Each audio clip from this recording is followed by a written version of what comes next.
Hello, everybody. It is the me, Game Penguin 21, and today, all right, looks like we're gonna have to talk about a serious subject for once. Now, normally I cover gaming and gaming news and salt-related type content, but this just seemed like a too big of a video to just sit by and let pass me by.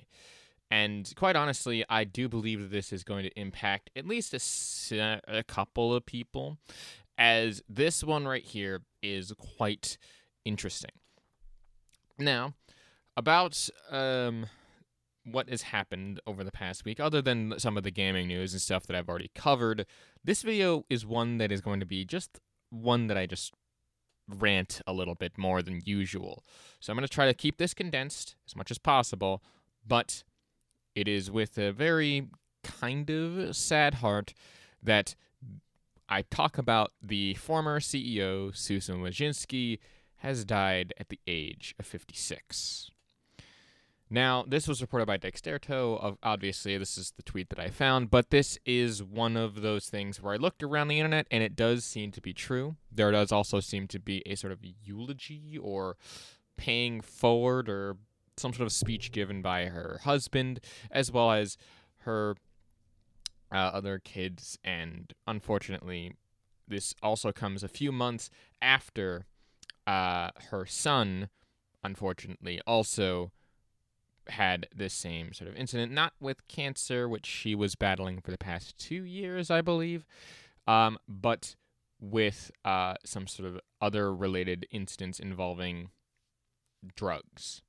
So, let's talk about Susan Wojcicki a little bit and explain a couple of the other things here. Again, from Kay, her first son, and now herself.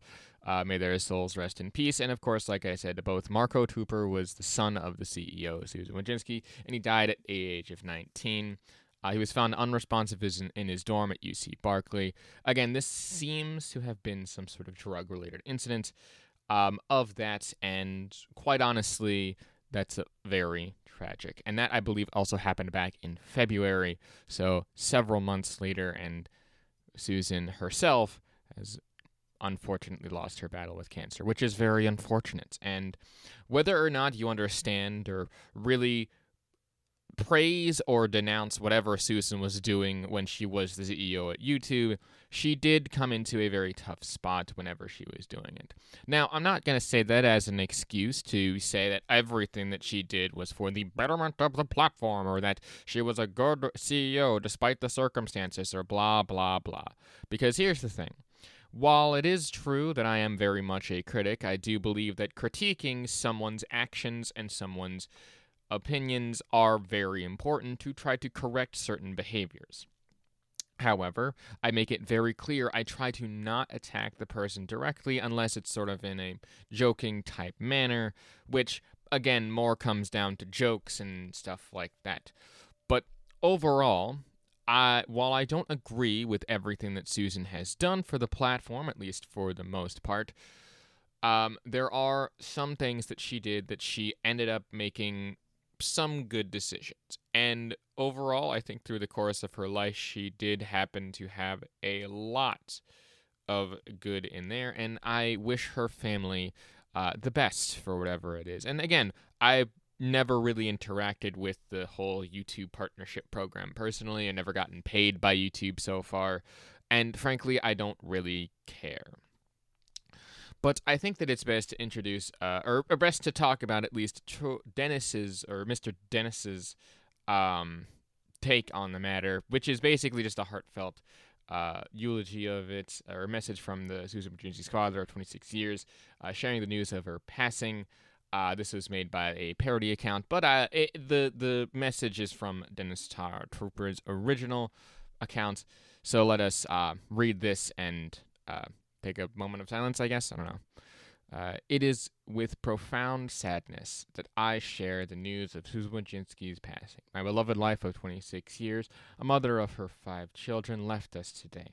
Susan was not just my best friend and partner in life, but a brilliant mind, a loving mother, and a dear friend to many.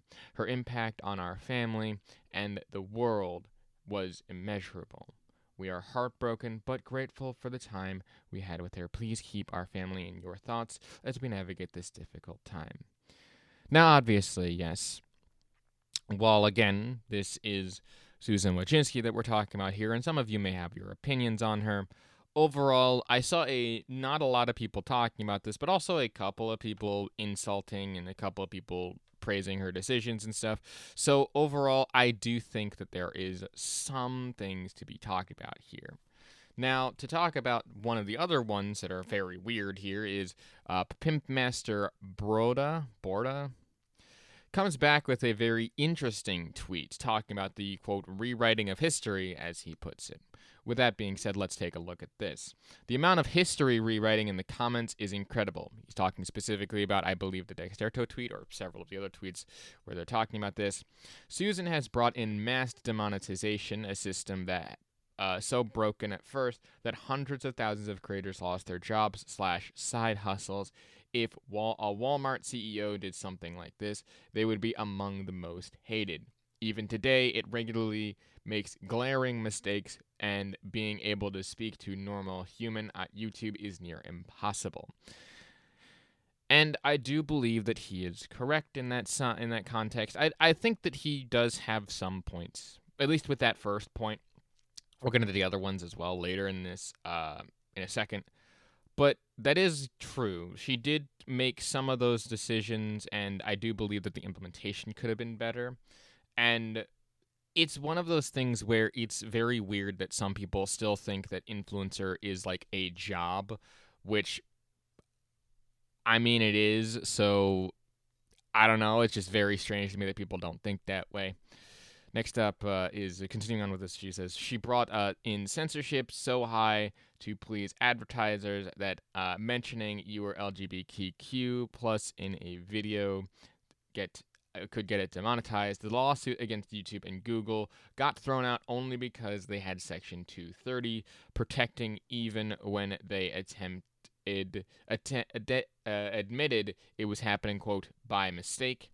I remember people begging this woman for her help to reverse the mass demonetization, getting ignored for months while she did nothing, being laughed at over 2018 Rewind, being painfully out of touch that PewDiePie had to redo it. The sheer damage this woman caused is to so many should be studied. And I agree, at least kind of. I agree for the part that she did do she didn't do the greatest of jobs, but she, again, in her position, there wasn't really a lot to be, I guess, done. Because I think that 2018 to 2019 to even 2020 was kind of a weird transitional period for YouTube to try to become better. Because the thing is that during that time, people were becoming more, I guess, sensitive to topics, and there was such a thing as oversensitization during at least the 2018-2019 area, from what I remember, where things were shifting in a very weird place. But again, it's one of those things where you can critique her actions all you want, or try to just don't rewrite history. So yeah, I agree. Don't try to history rewrite this whole thing and say, oh, she did a great job and stuff. To me, she has her critiques, and 100%, I agree. Critique her work, absolutely. Make those videos about what her life was like and what she did and the impacts that she had. Study that and make sure that the same mistakes don't happen in the future. It, to me, is just fine to critique it, but insulting her directly is where I tend to draw the line. Much like how Shep here puts it, says, the fact that some people are celebrating her death just because she made annoying decisions for YouTube is absolutely vile. This is a human person. Have some respect, like, damn. Yes, that's what I am saying here. Critique her work. Critique her actual decisions that she had to make in there. Talk about them and try to either get them reversed or get someone else who will listen to the community. 100%, absolutely. That is what I am fully backing. But if you try to use that and try to attack her character with it, saying, oh, she was a vile and bad human being for trying to make these decisions, you don't know what she was going through. I mean, I didn't realize that she had cancer for 2 years until this news kind of broke that she has died from it. So, obviously, we don't know everything that went on in her life. We just know about the public decisions that she made. And I think that for at least some parts of that, there were definitely parts that she made that was actually good, but there were definitely several missteps that just, oh boy. The 2018 rewind, absolutely. The I think the removal of the the removal of dislikes is definitely one of those. And some of the current decisions up there, it's like, what are you looking at in terms of YouTube stuff? I don't know. To me, I think that overall she did the best job that she could, but it wasn't a great job, if that makes sense. Like, her decisions might have made sense in the moment, but overall the platform wasn't improved for the better because of it. But that's just my own personal opinion. Overall, I do send the condolences to the family. I am sorry that you had to go through these things, and I'm sorry that probably the internet as a whole will mainly dogpile on you if they can remember that this sort of thing existed. But I'm just hopeful for the future that that the family is okay and that everyone there does well and goes on to do better things, and hopefully, cross fingers, that YouTube gets better, maybe. But again, I think that if I remember correctly, she stepped down from YouTube about a year ago, so unsure if the new CEO of YouTube will help because of this, but I don't know. Again, the reason why I wanted to talk about this is because no one was seeming to talk about this whenever I was looking through it. So maybe there were a ton of videos that broke about this, but I wanted to talk about it because it was just interesting to me. With that being said, this is just a quick Saturday video. If you like what it is that I do, want to support me in any way, shape, or form outside of the usual viewership and subscriptions and liking, please. Links down to everything in the description below. I do have a Bandcamp. My Bandcamp is linked down in the description below because I make music, and I make music for everyone, so don't be afraid to maybe throw me some stuff there. I am looking to start the Patreon again. I also have Twitter, and I am now doing some Instagram stuff. At the time of me recording this video, by the way, probably is going to not happen, but I should do more advertising for stuff that I'm doing outside of YouTube, but whatever. With that being said, thank you so much for watching.